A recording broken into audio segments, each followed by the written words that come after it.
Estás escuchando My Type of Radio.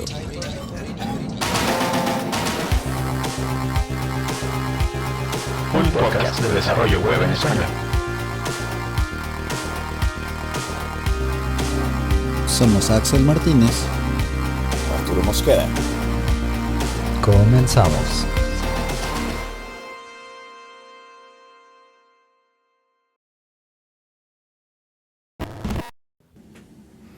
Buenos días, buenas tardes, buenas noches. Bienvenido a esta nueva instancia de My Type of Radio. Mi nombre es Axel Martínez. Estoy muy contento de volver a grabar aquí una nueva instancia, un nuevo episodio para ti y contarte de platicar más bien de una vez con Jaime Torrealba, que es un experto en su área y que me encanta poder platicar con las personas que sí le saben a sus diferentes áreas, porque uno aprende muchísimo con ellos, ¿no? Y sin más, pues te damos la bienvenida, Jaime. Bienvenido al podcast. Muchas gracias. Un placer estar acá, muchas gracias. También conocido como Jamie, creo, por ahí. Me dicen Jamie, sí, todo el tiempo. Sí. Andas tú en Europa, ¿verdad? Yo vivo en UK, en Inglaterra, y acá no pronuncian la J como de ja, así que todos me dicen Jamie. Y creen que está mal escrito porque Jamie se escribe diferente, no sé. Claro. Gracioso. Muy bien. Pues eso, síguenos contando un poquito más de ti, ¿qué te parece? Y para que los demás te conozcan y ya van sabiendo de qué vamos a platicar. Ya, bueno, yo vengo a hablar, la verdad, del 3D, un poco cómo está el 3D en la web, que es un tema de, como dicen acá, es de rabbit hole, que significa que es como, tiene tantas cosas, tanta profundidad que tú puedes ir adentro y seguir explorando cosas, pero bueno, vamos a tratar de mantenerlo como friendly para todos, ¿no? Como amigable. Venga, me late. Sí. Y bueno, un poco más de mí. Yo, como ya dije, vivo en Inglaterra. Estoy acá desde hace algunos años. Voy a hacer como un resumen muy cortito. Venga. Yo, cuando estaba en el liceo, no sé si le dicen liceo igual en todos los países, pero es como high school. Ah, ok. Mi hermano estudió, yo estaba en un liceo que básicamente tenías como dos especialidades. Uno era electricidad y otro era informática. Okay. Y mi hermano es mayor, él se fue por electricidad y yo me fui por informática, así como porque no quería hacer lo mismo que él. Y por pura suerte de la vida descubrí que eso me encantaba. Me encantaba como programar, como crear. Ya yo había creado juegos que sí en Warcraft 3, en Age of Empires, pero era como juego de niños. Y luego, claro, descubrí que la verdad es que me encantaba, así que lo estudié en la universidad, tengo mi diploma en una universidad que no lo voy a nombrar, pero no es tan buena. Pero aún así terminé con mi diploma y bueno, eso ayuda en el currículum y todo.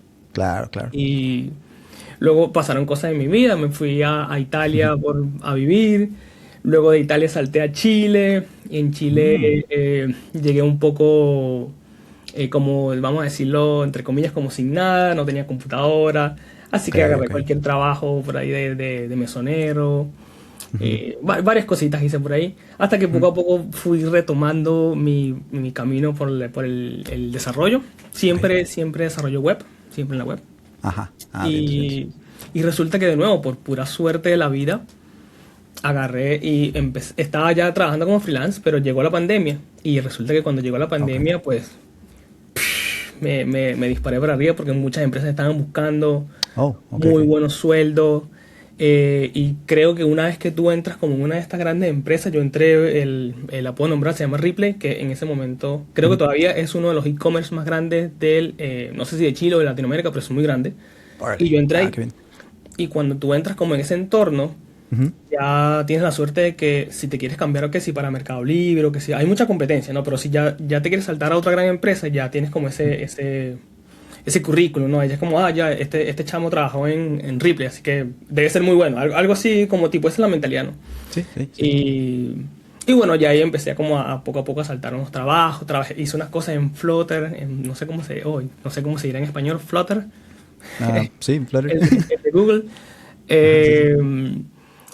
Hice un poco de backend, hice un poco de varias cositas, pero al final me dediqué siempre me gustó el diseño, así que me fui como más de frontend. Y bueno, eso, después descubrí, empecé como un poco a poco usando Blender, por puro hobby, totalmente hobby, como como entendiendo los conceptos, y luego descubrí un curso en inglés que se llama 3JS Journey, que es de Bruno Simon, un francés. Y la verdad que esa fue mi puerta al mundo 3D. Esto fue como en 2021. Porque, bueno, básicamente este tipo creo que debe ser el mejor curso que he visto jamás. Es un curso demasiado bueno. Por algo como $100 tienes algo totalmente estúpido como 50 horas de contenido, ¿sabes? Es muchísimo y es muy bien explicado. Los conceptos básicos de todo para los novatos, ¿no? Y te abre un poco la mente para programar en 3D, sobre todo para programar en JavaScript, que es como lo que yo soy experto. Sobre que no es como ciencia de cohetes, ¿no? Como rocket science. Es como... no es imposible, se puede hacer. Y entonces cuando tú tienes como esa puerta de entrada, ya yo, por ejemplo, como lo decía, un rabbit hole, yo me fui por libros y me fui por, ¿sabes? Por consumiendo todo el contenido que podía. Órale. Y bueno, aquí estamos haciendo cositas 3D en mi compañía, experiencia increíble y nada, es un muy lindo hobby, la verdad que vamos. Muy bien. Sí, algo que pues se refleja en tu trabajo, ¿no? Tienes tu como portafolio, tu página donde las personas pueden ir y vamos a dejar el link en las notas del show, pero pueden ir a ver todos esos ejemplos que has estado haciendo, con lo que has estado trabajando. Y sí noté por ahí que tenías alguno que otro ejemplo de libro, precisamente que decía como, tomé esta parte del libro y la implementé yo con una herramienta también de la que vamos a platicar ahorita, pero buenísimo. Sí, esa parte también a mí me llamó mucho la atención de que pues también a la vez compartieras, ¿no? Todo lo que estabas pues creando y aprendiendo, y eso pues aquí nos gusta mucho, esa parte de compartir. Pues muchas gracias por eso. Muy bien. Sí. Y después, bueno, para seguir hablando de eso, que por cierto, el portafolio siempre está en construcción, nunca está terminado. No sé si a ustedes también le pasa, pero siempre está así. Y bueno, siguiendo un poco con el tema, yo estaba trabajando mucho con 3JS, que es esta herramienta en la que vamos a hablar un poco quizás a profundidad más rato. Sí. Es un framework de trabajo para crear, es como un engine, ¿no? Como un motor, para crear, que te hace más fácil la experiencia para crear experiencias 3D en la web. Y yo uso Vue, así que estaba dándole con Vue y Vanilla 3JS. Y en la comunidad de React hay algo que se llama Reactree Fiber, que básicamente tiene muchas ventajas para construir experiencias 3D usando 3JS y React, ¿no? Pero no existía nada en la comunidad de Vue. De hecho, existía algo, pero era un proyecto prácticamente muerto. Entonces, como que no existía nada.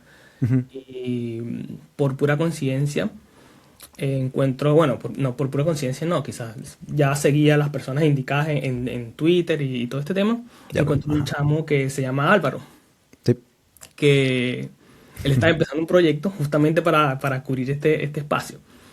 Y yo voy y le escribo desde hace tiempo ya yo quería como contribuir bastante en el open source. Ya eso me llamaba mucho la atención, pero como que siempre hay una barrera tipo, no sé si perder tiempo acá haciendo un proyecto para que, ¿sabes? Un PR para que no lo aprueben o no sé, me da como miedito como empezar con todo esto. Y de nuevo, mucha suerte porque le escribí a este chamo, a Álvaro, que está en un proyecto muy, muy, muy básico. Y me dice como, sí, yo estoy buscando contribuidores, vente, únete, nos unimos a un Discord y empezamos el proyecto. O sea, bueno, yo me uní al proyecto y ahora soy core team member de la librería que se llama 3JS, que básicamente facilita mucho cómo crear experiencias 3D usando el poder de Vue, la reactividad, sabes, como todo el tema de los props, todo esto, la componentización, que es muy importante, creando experiencias 3D con 3JS, básicamente. Así que así llegamos. Fue muy, muy bueno porque aprendí muchísimo, ¿sabes? He codiado con personas de toda parte del mundo, con personas de Japón y todo, que eso para mí era como wow. O sea, yo revisándole el PR a un chico japonés que quién sabe quién es. Sí. Sí, lo bonito claro, del open source.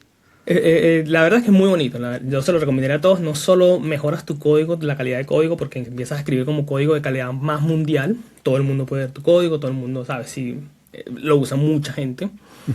Y también la comunidad es muy bonita. Prácticamente diría que el 95% de las personas en el open source son muy amables, quieres que contribuya, ¿sabes? Tienen muy buena energía.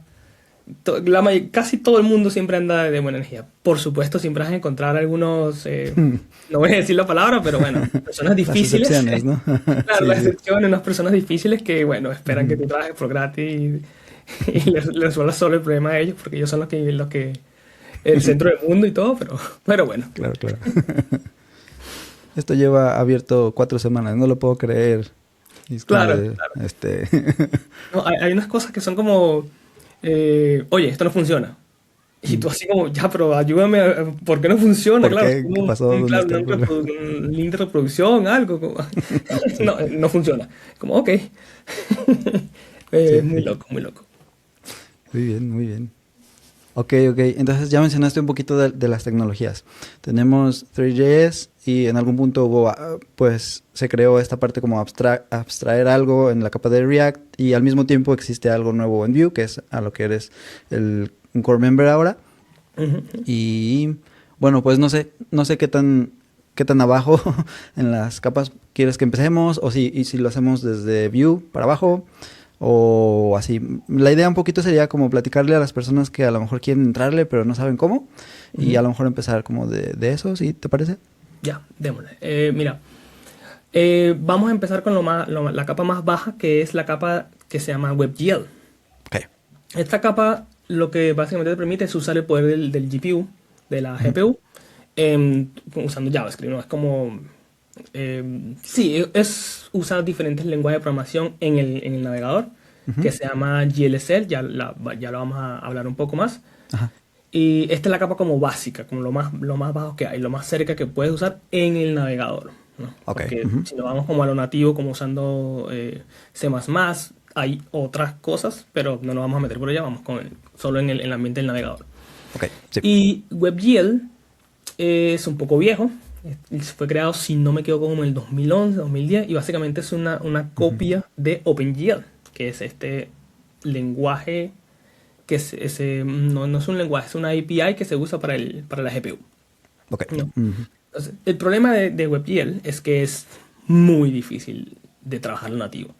Es muy difícil porque tienes que tener una mentalidad que normalmente no tienen los desarrolladores de JavaScript.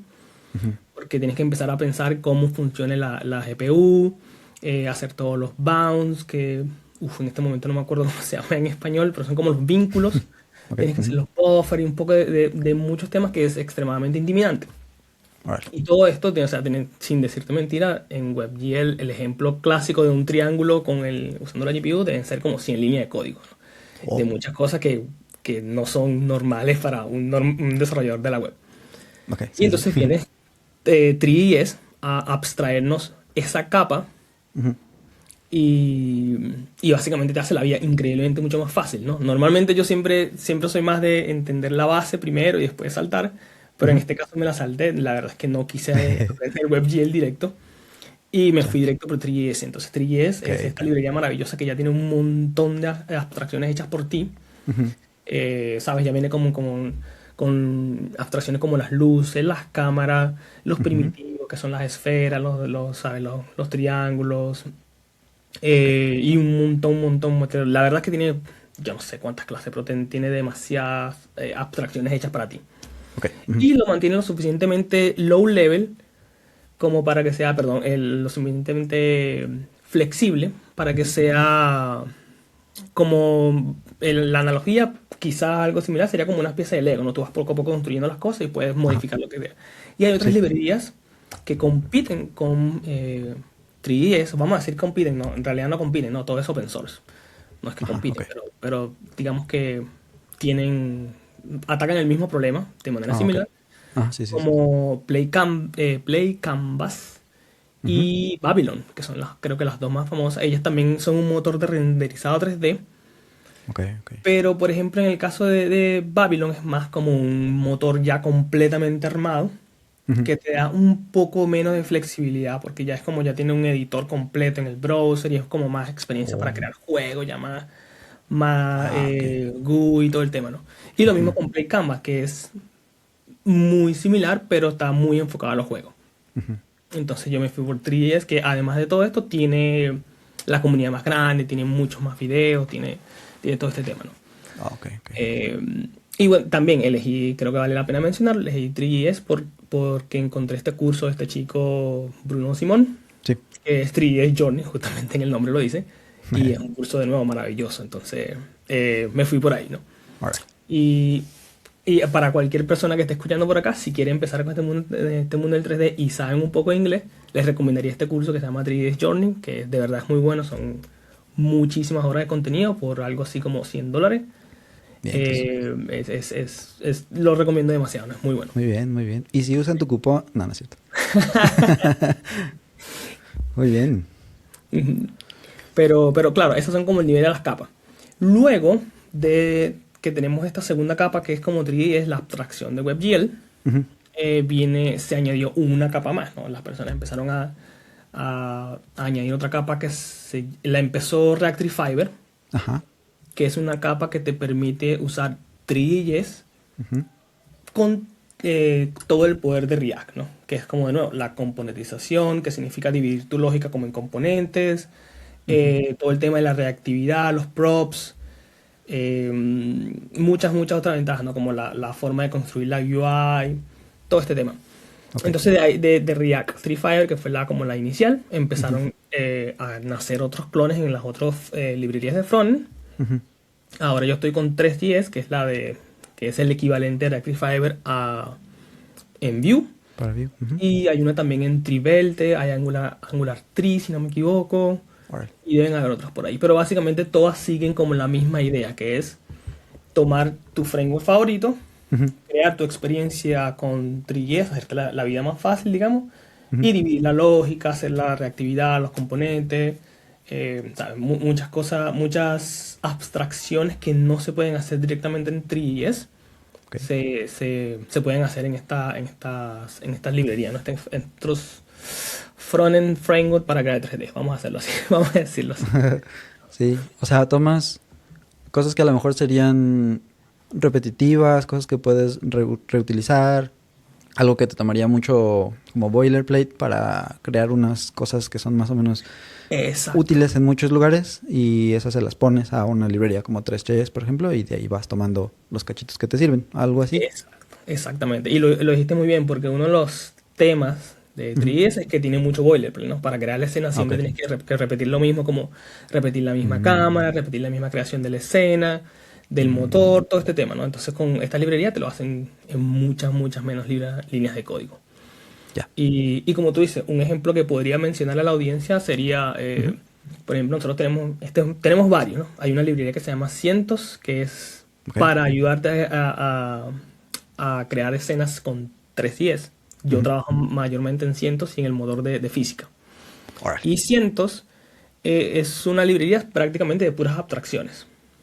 Y para darle un ejemplo así como muy básico, hay un componente que se llama Stars, que se llama estrellas, y básicamente son partículas, son como pequeños puntitos en tu escena 3D, partículas, que son muy configurables y pueden girar y pueden, ¿sabes?, ponerle las texturas que tú quieras, los colores, todo el tema. Pero la idea es que tú tienes este componente que es como solamente lo copias y lo pegas y ya funciona. Y lo que hace es distribuir las partículas como una esfera gigante. Y esto crea el efecto de una noche estrellada, ¿no? Ese es como lo más básico. El problema sería que no es tan realístico hacer este componente en 3GS, ¿cierto? Porque en realidad tendrías que... o sea, se puede hacer, de hecho, la gente lo hace todo el tiempo. Pero hacerlo como un componente aparte en 3GS no es tan realístico, no es tan útil. Entonces, para eso nos damos nosotros como una capa de abstracción extra. Ok. Es como muy sencillo, ¿no? Hay muchísimas otras abstracciones, pero ese es como muy sencillo. Sí, los usos, ¿no? Y como donde tendría sentido hacerlo con digamos, Cientos en vez de directamente con 3, ¿no? Exacto. Y entiendo, pues, que para también dejar como 3 sea hasta cierto punto contenido en un cierto, no sé, peso tal vez, porque tal vez no necesites todo lo demás y bueno, ya luego te lo vas trayendo y cosas así. Exactamente. Claro, tenemos la facilidad de el tree shaking, que no sé, sí, vamos a decir el tree shaking, todos creo que deberíamos conocer el tree shaking. Sí. Y que en Cientos te lo hacemos como básicamente más fácil, ¿no? Tú solo usas los componentes, el código que tú necesitas y todas las dependencias, pero eso es como la idea. Ok. ¿Y cómo van decidiendo justamente esto? O sea, ¿cómo decir, esto sí tiene sentido que se reutilice mucho y lo podemos mandar a cientos? O esto lo dejamos en 3, o esto ni siquiera vale la pena, por ejemplo, me imagino, ¿no? Debe haber Claro. alguna... Bueno, yo soy ahorita el líder de cientos, básicamente, y entre comillas, yo soy el que, vamos a hacer entre comillas, yo soy el que decide quién que va y que no. Ajá, Pero ok. esa es como la teoría, pero en la práctica no es tan así. En la práctica lo discutimos todos en el grupo de los mantenedores, vemos que va, que no. Órale. Copiamos muchas cosas de React Fiber, que ya son como componentes ya testeados, que ya sabemos que la gente usa, entonces básicamente los adaptamos a Vue. Ok. Por supuesto poniendo todo el copyright y todo el tema, ¿no? Que todo es open source, pero igual hay que darle, Sí. hay que dar. La licencia y todo, sí. Exacto. Y eso, y algunos componentes que tenemos que, por ejemplo, aparte de 3GS, hay otra, no le puedo decir capa de abstracción, pero hay muchos componentes que la gente crea, como third parties, y por ejemplo, alguien creó no sé, un first person shooter controls, no sé, ¿no? Como para que te puedas mover y algo así, alguien lo creó. Entonces lo que nosotros podemos hacer es decir, bueno, ok, en lugar de que esta persona tenga que copiar ese third party que está para 3GS, para 3GS y instalarlo y hacer todas las modificaciones en Vanilla 3GS, lo que nosotros podemos hacer es ser como el middleman y decir, bueno, ese componente está muy bueno, entonces lo agarramos para Vue, para 3, y luego las personas básicamente lo importan como un drag and drop, ¿no? Lo pueden importar y pegar. Eso también se hace bastante. Ya. Oye, qué bueno. Es muy interesante esa parte. Y justo me estaba llamando la atención lo de si nació como para React y eso. Y bueno, sabemos que el ecosistema de React es gigantesco. Hay muchísimas personas. Y bueno, también imagino que toda esa parte de React Tree Fiber es muy madura. Luego también mencionabas a la vez como los otros, digamos, equivalentes, ¿no? De Svelte y de Angular. ¿Cuál dirías tú que es como este nivel de madurez de 3JS en cuanto, no sé, con respecto a React y a los demás? No, o sea, sin lugar a dudas, la de React es la más grande. Es gigantesca la de React, es una comunidad completamente abominable, tiene demasiados paquetes, hay mucha gente contribuyendo, hay mucha gente contribuyendo. Órale. Y de nuevo, ya sabemos, uno de los patrones que nosotros hacemos es basarnos en lo que React ya ha testeado y aprobarlo para no reinventar la rueda, ¿no? Entonces como que, no sé, queremos hacer un nuevo control que haga X. Una de las primeras cosas que hacemos es, ok, lo tiene React, veamos cómo lo implementan ellos para saber si nos sirve, si no. Creo, mira, yo quizás esto suene muy vanidoso, creo que Vue es la segunda comunidad más grande que hay. Y después pondría yo a Trivelt, que es la de Svelte, y después de otra Angular, ¿no? Después Angular. No desconozco si hay otras como frontend framework que hagan lo mismo para otras librerías. La verdad es que lo desconozco, pero diría que ese es como el orden. Pero no confíen en mí 100%, puede que esté equivocado. Tengo mucho bias. Investigar un poco. Sí, claro, obviamente. Qué bien. Órale. Y bueno, esto... Y creo que también habría una pregunta que a lo mejor podría ser el elefante en la habitación. Y no sé, escuchamos... mientras avanzamos en el tema, yo pienso que a la gente se le ocurre pensar, bueno, y esto no será como solamente para hacer algo muy específico, algo, no sé, en una página web que sea muy bonita, un landing page, pero yo creo que está teniendo como un impulso muy grande, sobre todo porque, bueno, ahora tenemos que decirlo, ¿no? Con la entrada de la AI y todo, que te lo facilita y no sé qué, bueno, pues ahora están apareciendo muchas cosas más, ¿no? Además de solamente los landing page bonitos y cosas. ¿Cuál dirías tú que es como el momento que está teniendo esta parte del 3D en el browser ahora? Bueno, vamos por parte porque hay bastante que hablar. Bien.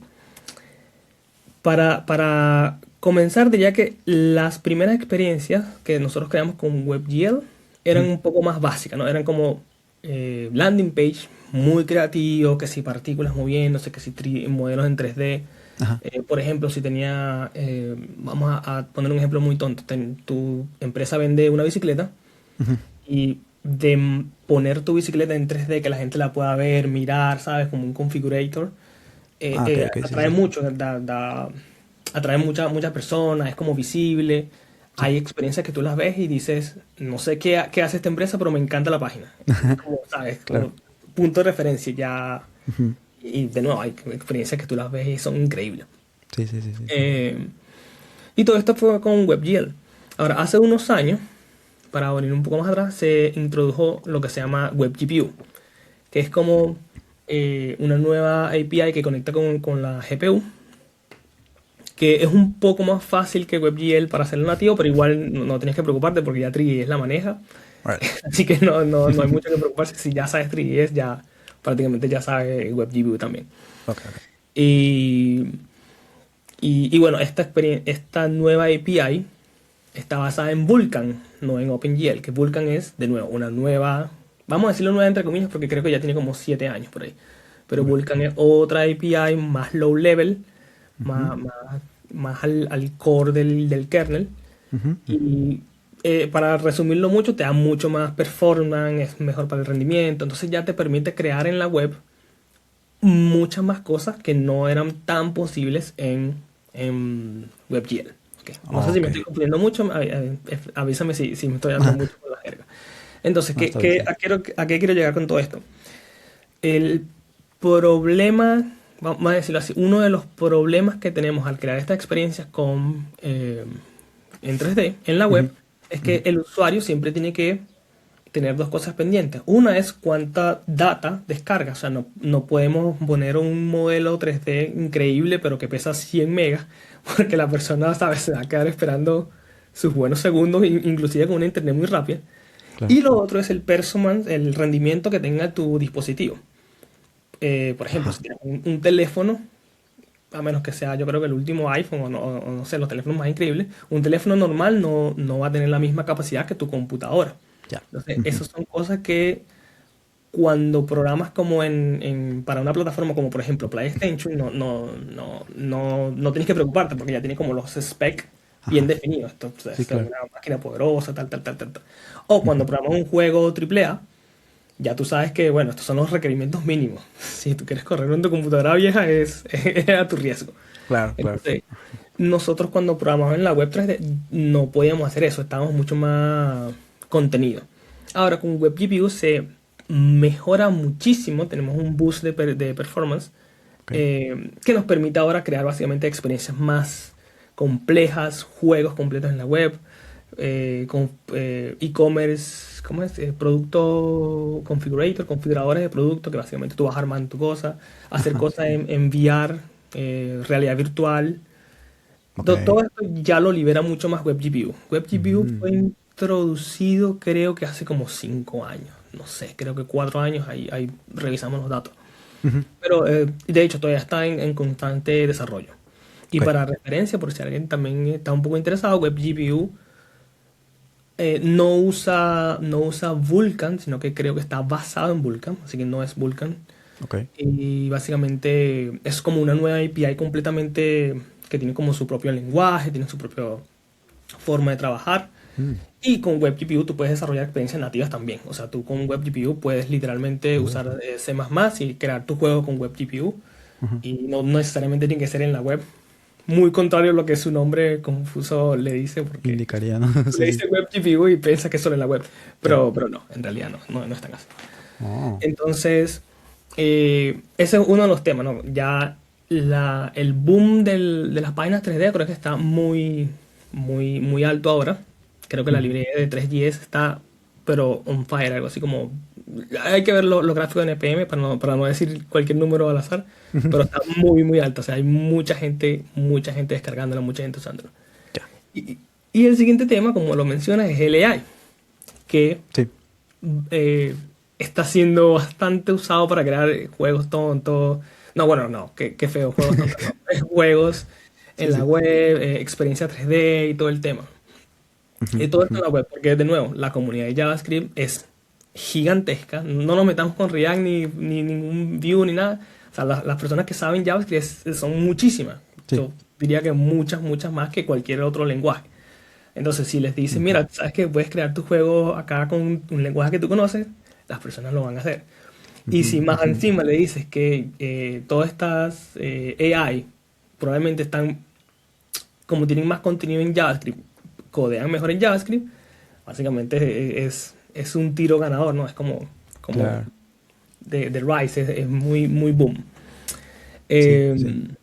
Entonces sí, ahora la verdad es que están subiendo, yo sigo mucha gente en Twitter de todos estos temas y están subiendo muchos demos, muchas cosas increíbles que están haciendo en 3D. Antes era mucho más difícil, antes tú veías una página y era como, wow, 500, no.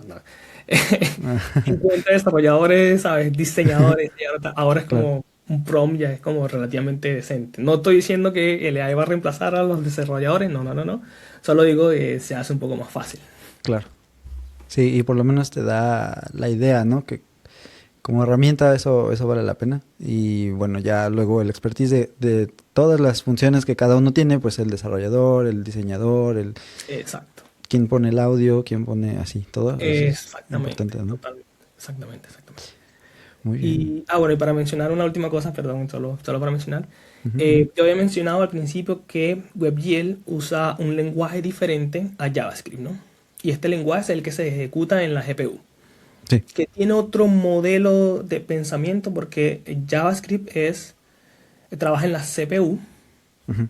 es un poco más de, no voy a decir single thread, que un solo procesador, pero la arquitectura de la GPU es bastante diferente, ¿no? Se supone que está hecha para, si no me equivoco, se llama SIMT, que es Single Instruction Multiple Threads. Ok. Lo podemos corregir después, pero básicamente es como la idea. Tú mandas Sí. como algo y vamos a suponer que es que podemos hacer un gradiente de colores. Ok. Ujú. Entonces la GPU lo que va a hacer es agarrar todos los píxeles y lo va a hacer, vamos a hacer entre comillas, de manera como simultánea. Si fuera con la GPU, tú lo vas haciendo como por línea, ¿no? Entonces eso es lo Ok. que da el poder de la GPU. Y este Mm. lenguaje no es en JavaScript y es un poco más cercano a lo que sería C, ¿no? Es Ya. como la misma sintaxis que tiene C. Ujú. Y Whistle, que es el lenguaje de WebGPU, sigue la misma idea. Un lenguaje como de C. Ok. Básicamente eso para programar en WebGPU. Y el AI te hace mucho más fácil codear en este lenguaje. Que Mm. sin lugar a dudas es más complicado. Hay mucha matemática. Perdón que lo repita tanto, pero es otro modelo de pensamiento porque ya no vas a pensar en if else, sino que todo se ejecuta de manera simultánea en muchos mini procesadores. Entonces, como el AI está ahora muy en juego, te hace como esta experiencia más, te hace este código más fácil, ¿no? Que muchos desarrolladores de JavaScript le tienen como miedo a programar directamente en GLSL o Whistle. Ok. Eso Muy es interesante. Sí, bastante información. Pero es bueno, te digo que tengamos aquí al experto porque así por lo menos empezamos a escuchar como los conceptos, las ideas y bueno, ya si alguien tiene más ganas de seguir aprendiendo algo en particular, pues por ahí vamos a... Ahí después te dejo mis contactos por si alguien quiere contactarme. Perfecto. Sí, lo dejamos en las notas del show. Y, ok, entonces, bueno, regresando un poquito, a lo mejor ahora sí a los conceptos, digamos, un poco más, ya no sé, a lo mejor hasta de 3.3 y cosas. Ujú. Si estoy aprendiendo algo nuevo, por ejemplo, y quiero hacer algo con 3D, pero no tengo idea de dónde empezar, a lo mejor hablar, no sé si de herramientas, de cosas específicas, pero ¿qué te parece algo así? Sí, démosle. Ok, bueno, básicamente tú ahora le puedes pedir al AI que haga todo, pero yo siempre recomiendo como aprende los fundamentos, aprende bien lo que vas a hacer, quizás algún nombre de una técnica en Graphic Programming, que esto es lo que nosotros hacemos acá, que se llama Graphic Programming, no es Ok. Web Programming. Ya. Que no es lo mismo en la misma técnica de los juegos y todo. Es un mundo completamente aparte. Yo ahora me la paso mucho viendo papers. Hay una conferencia que se llama SIGGRAPH, por ejemplo, Ujú. que ahí literalmente researchers, investigadores, ¿sabes? Creando papers, creando nuevas técnicas para hacer más fácil todo este tema, cómo renderizar más la vida, el agua y cosas muy loco. Entonces, volviendo a lo básico, perdón, yo me voy por, por la tangente.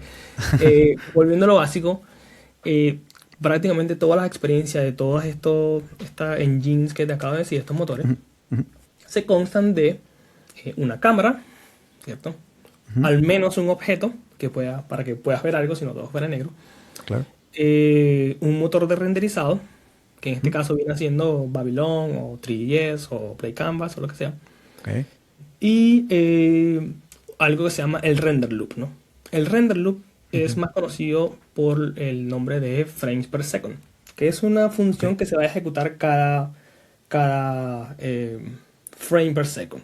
Entonces, si tú tienes una computadora normal, perdón, lo normal sería como 60 frames per second en tu computadora. Sí. Hay algunas que corren 120. Si tienes un dispositivo ya más o menos bajo, eso va variando, pero normalmente 60. Ok. Lo que significa que toda tu lógica va a ir ahí. Entonces tú declaras tu cámara, pones al menos un objeto, vamos a simular un cuadrado de manera 3D enfrente de la cámara. Lo renderizas con el motor de renderizado, que en este caso vamos a hablar de 3ds, y luego ejecutas esa misma escena múltiples veces en cada frame per second. Okay. Entonces, esto hace, si por ejemplo le indicamos a nuestro cubo que gire sobre su propio eje, lo que va a hacer el render loop va a tomar estos tres objetos, la cámara, el objeto y el renderizado, y renderizar una escena cada frame per second. Lo que hace una simulación de una animación que es como los sprites. No sé si saben lo que los sprites, que es como esta técnica antigua que ponías un muñequito que se movía así y luego iba así como muy... No, pero claro, si lo haces lo suficientemente fluido se ve muy bien. Hay movimiento, ¿no? Ajá. Exacto, se ve la ilusión de movimiento sin problema, ¿no? Sí. Eso es como lo más básico. Y después ya vienen cosas como los diferentes tipos de cámara, los materiales, que es lo que crea la ilusión del realismo, ¿no? Vienen muchas cosas como el performance de como la instance mesh, que es como renderizar muchos objetos en un solo patch, vamos a decir así, en un solo draw call. Que, bueno, para no entrar mucho en temas tan técnicos, te ayuda mucho con el performance. No tienes que renderizar cada objeto separado, sino que pum, los renderizas todos en un solo golpe. Y de ahí vienen muchas técnicas como crear humo, crear agua, ya depende mucho de lo que tú vayas creando. El tema de los materiales sí creo que vale la pena tocar un poco más. Sí. Es para crear los objetos que nosotros en este mundo le decimos mesh, creo que en español es malla. Se consta de dos cosas, una es la geometría y una son los materiales. La geometría es un conjunto de vértices, que son básicamente puntos en tu espacio 3D, conectados por líneas, edges, y cada línea va a formar un triángulo. ¿Por qué triángulo? Porque las GPU aman los triángulos. Están diseñadas para renderizar triángulos. Nosotros amamos los triángulos. Ya. Entonces, esas son las geometrías, y con eso construimos modelos 3D, con eso construimos esferas, con eso construimos prácticamente cualquier cosa. Y luego vienen los materiales, que es como una analogía buena sería la piel, ¿no? Cómo reacciona este material a ciertas influencias externas. La más normal sería la luz, ¿no? Cómo reacciona mi material a la luz. Por ejemplo, ¿es mi material metálico? Reacciona de una manera. ¿Es mi material, por ejemplo, no sé, un tronco de un árbol? Reacciona de otra manera. ¿Es mi material un espejo? ¿Es mi material translúcido? ¿Puedo ver a través de él? ¿Deforma la luz? Todo eso lo manejan los materiales, ¿no? Entonces, eso creo que vale la pena mucho que se dedique. La parte también para llegar no llegando muy a lo técnico, pero los shaders, que son lo que se programa en estos lenguajes GLC, el Whistle, que no es JavaScript, afectan a los materiales y la geometría. Nosotros tenemos básicamente dos shaders, que son el vertex shader y el fragment shader. El vertex como su nombre lo indica, básicamente controla los puntos de la geometría. ¿Okay? Ajá. Y el Fragment Shader, que no tengo idea por qué tiene ese nombre, le controla básicamente los píxeles de la geometría. Entonces, Okay. con eso básicamente podemos hacer literalmente lo que nosotros deseemos con los materiales, la piel o con la geometría. Ok. Entonces habría que como aprender un poquito de esta parte de los shaders cuando queremos interactuar entre la geometría y los materiales. Claro. Por ejemplo, si estás empezando en este mundo, lo mejor sería no entrar directo en los shaders porque es de lo más complicado que hay en este mundo. Okay.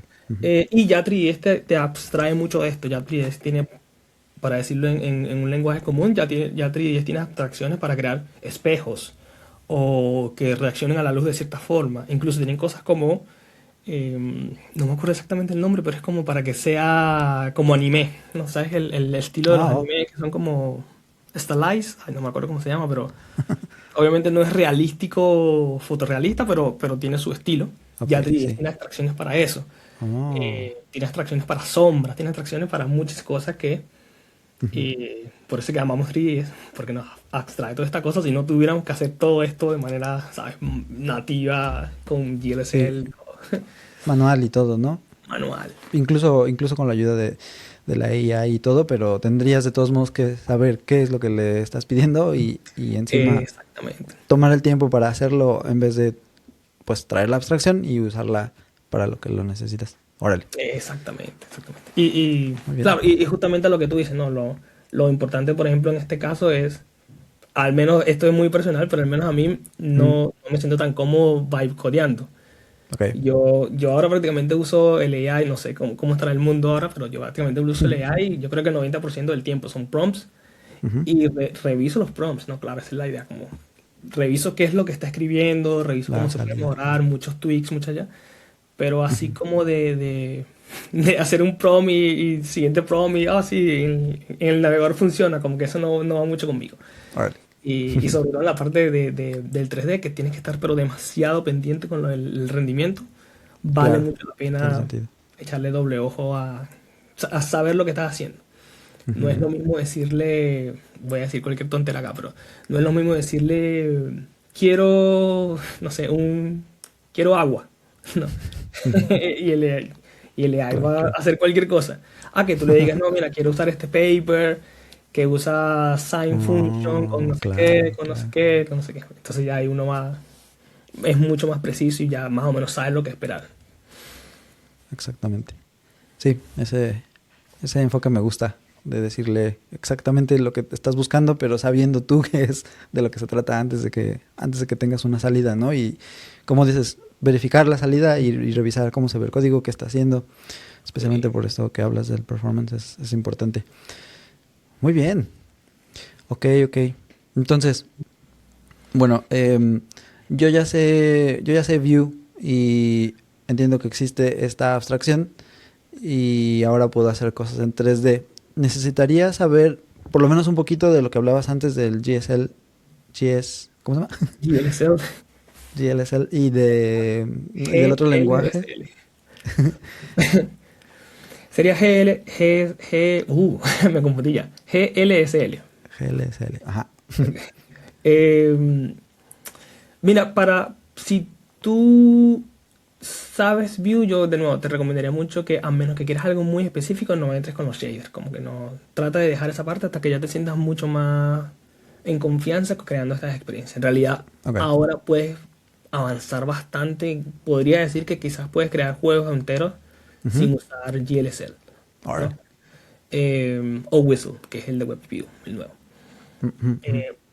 Cuando ya te topes con el tema de que necesitas algo como específico, y ahora no se me viene ningún ejemplo a la mente, pero que necesitas algo como muy específico. Bueno, acá tengo uno muy, muy simple. Yo quería crear un efecto de agua, ¿no? Sí.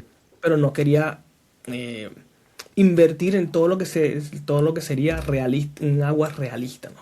Entonces yo dije, ok, bueno, ¿qué es lo más básico que puedo crear? Puedo crear un espejo, ¿cierto? Que refleje un poco y puedo crear, yo en mi ejemplo, yo quería crear algo así como una cascada, que sea como algo que esté cayendo y generar las ondas del agua, ¿no? Ya. Entonces, para esas ondas, para mover esa onda desde un punto del medio y crear ese efecto de onda como si estuvieras tirando una piedrita en un estanque, Sí. yo básicamente hice fake, que nosotros hacemos mucho fake, fingir todo el tema.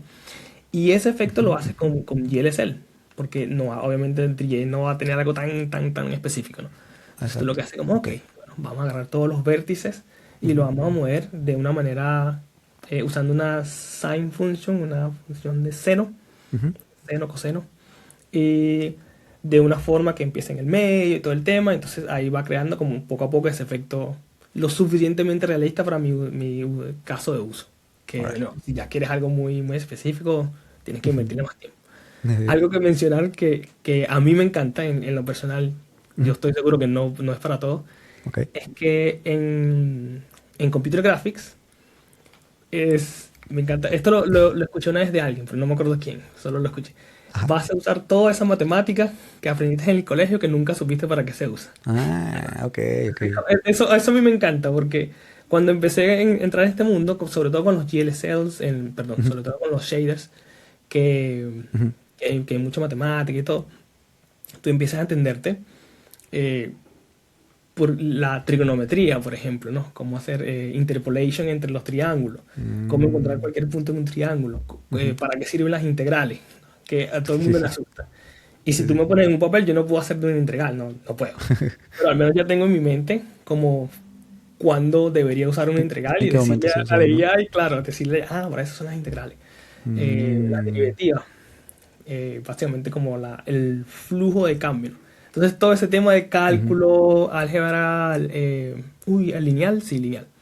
Álgebra lineal, que uno aprendió en la universidad, en el colegio, que nunca usaste o nunca sabías para qué se usaba, acá es como una de las partes que lo aplica. Y eso me encanta. Perfecto. Muy bien. Pero eso lo tengo que saber o sí, o sea, puedo meterme tanto como yo quiera, ¿no? Entiendo como que esa es la idea, pero no es el requerimiento como para empezar a hacer algo. Sí, no, exactamente, no es el requerimiento. Yo creo que para empezar sirve mucho este concepto de las cámaras, cómo entender cuándo usar una cámara, cuándo otra, eso sirve mucho y eso es pura práctica, o sea, no hay nada que solo montarte en el código y hacerlo. Y por supuesto leer documentación. Vale, quizás una de las cositas que más sí se recomienda sería entender cómo están construidos los modelos 3D. Y por ejemplo para Blender, si te gusta Blender, que es gratis y open source y todo, te puedes aprender mucho con esto, ¿no? Como de, ok, yo tengo un cubo, pero realmente ¿qué es un cubo en un espacio 3D?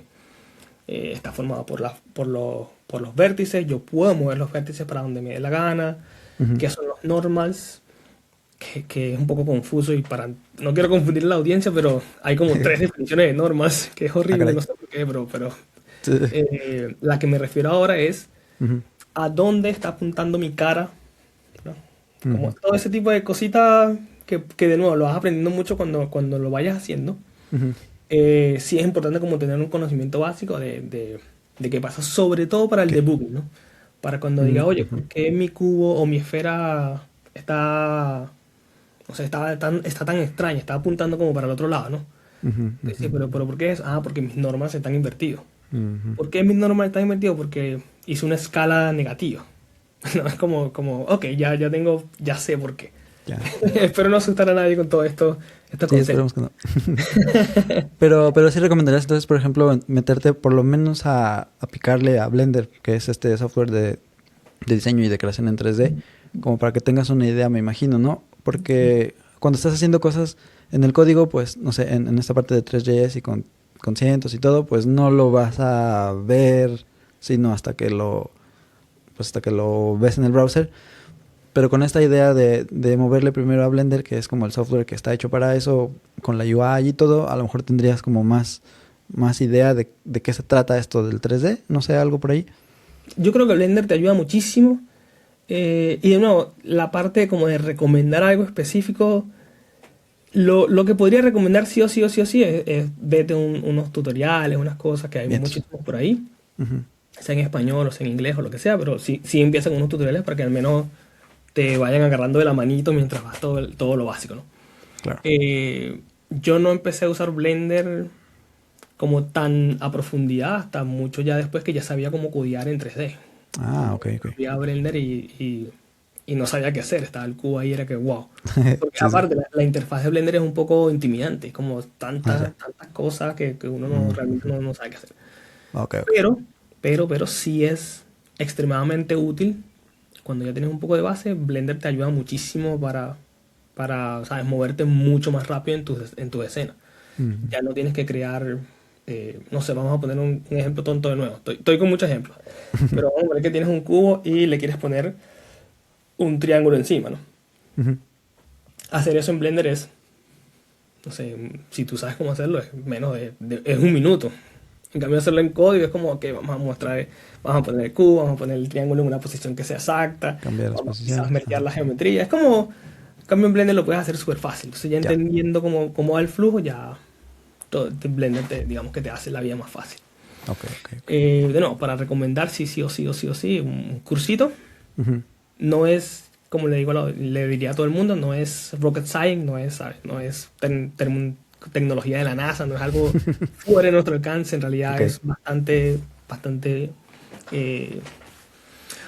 doable, que es como se puede hacer, no es tan imposible.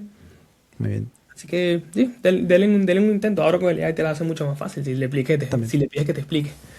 Seguro que sí. Muy bien. Pues ha sido muy interesante. A mí me gusta mucho, sobre todo que estemos en temas en los que no me siento demasiado cómodo. Y bueno, eso me agrada mucho porque uno aprende mucho. Y me da mucho gusto también que podemos por fin platicar después de tanto tiempo. Y no sé si tienes por ahí algo más que nos quieras contar acerca de estos temas que queríamos platicarle a la audiencia, a los listeners. Quizá... no sé, quizá hablar un poco más del open source, pero no, así como el 3D, ya cubrimos lo básico. Uh-huh. No sé, podría mencionar en el open source que un poco más de mi experiencia personal, que fue que yo comencé con 3 y haciendo puros PR. Los invitaría de nuevo a todos los que estén escuchando, anímense, hagan su PR por ahí, contribuyan al open source, no tiene que ser solamente con código. Yo empecé con 3GS de nuevo como mantenedor y luego me fui como de pura curiosidad, me fui, ¿sabes?, contribuyendo a otras librerías. Y el recibimiento fue muy bacán, el recibimiento es muy, muy genial, la gente siempre es como, oh, qué bueno, alguien está contribuyendo a mi librería, o simplemente tomarse el tiempo de abrir un issue en GitHub y para simple felicitar a alguien o para, ¿sabes?, o para dejar un comentario como de, oye, te falta una recomendación, sería modificar esto en tu readme. O hice unos PR a 3GS, por ejemplo, y eso para mí es como, wow, es una librería gigantesca y ellos aceptaron mi PR, ¿me entiendes? Como, muy bien. Se puede hacer, solo diría como se puede hacer, inténtenlo. Es muy reconfortante, de hecho diría que un poco adictivo una vez que te empiezas con este mundo, quizás es un poco adictivo. Y de lo mejor de todo es que la gran mayoría de las veces es como no estás atado como a un tiempo, como a un, ¿sabes?, como una presión, no tienes esto, en realidad tú lo haces si quieres, cuando quieras. Así como los mantenedores pasan un mes, pueden pasar, no sé, un tiempo sin revisar tu PR, sin contestarte, tú puedes hacer lo mismo, no hay como un apuro, no es que subí este PR, por favor, revísalo ya. No, todo es como muy relajado, mucha buena vibra. Muy bien. No hay alguien que te pregunta, ¿cómo vamos? ¿Cómo vamos? ¿Cómo vamos? Ya está listo. Muy bien. Ok. Sí, me gusta. Es un buen consejo y como dices, todo es posible, solo hay que intentarlo y empezar de poquito y empezar con lo que nos sintamos cómodos, a lo mejor. Exacto. Me gusta. Sí, encontrar un paquete que lo uses mucho y que quizás le haya encontrado una falla es una muy buena manera de empezar. Un paquete que te guste o que quieras ver crecer. Claro. Sí, siempre hay algo que estamos utilizando y encontramos, no sé, algo que podríamos mejorar o algo que necesita ser arreglado y bueno, pues eso ayuda mucho, ¿no? Muy bien. Sí. Yo creo que todavía con estos temas de estos tiempos de AI vale la pena seguir esforzando un poco en el open source mucha gente dice que va un poco muriendo y quizás va un poco decayendo, pero vale la pena tener un single source of truth, ¿no? Como que es como que el AI se base en este código, que aún así todo lo podemos entender y que ojalá sea de desarrollador amigable, ¿no? Que sea como un código que los humanos podemos entender. Sí. Entonces creo que sí todavía vale la pena invertir en el open source, así que no se desanimen. Bien, entonces, a eso me gustó también. Muy bien. Muchas gracias. Ok.